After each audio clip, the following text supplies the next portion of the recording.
Meaning of the English idiom, go overboard. To go overboard has a literal and a figurative meaning. To go overboard literally means to fall out of a boat or fall off a ship into the water.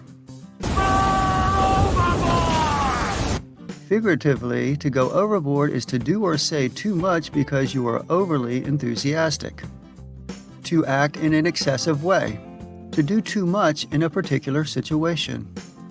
To be too excited or eager about something. Or to go too far. Okay, maybe I go a little overboard. Usage notes. Go overboard and go too far are often used to mean the same thing.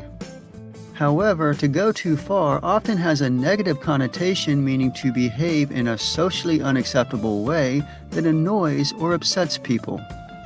To go overboard is not always as negative and doesn't have the sense of being socially unacceptable. Examples of use. Don't stand up in the boat. You could go overboard.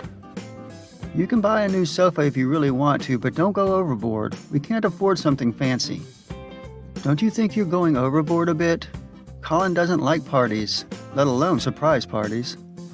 2 people went overboard during the storm. Brides often go overboard in their wedding plans, creating a financial burden for their parents. He always goes overboard when he cooks dinner. Last night he made an 8-course meal complete with a charcuterie board. The company went overboard hyping the capabilities of its new smartphone, leaving many customers disappointed.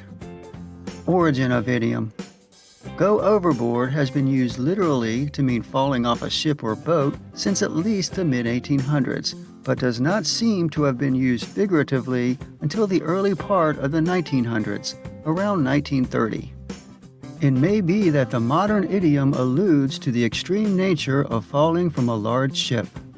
If you liked this video and found it useful, please give it a thumbs up and leave a comment. And don't forget to subscribe and hit the bell icon.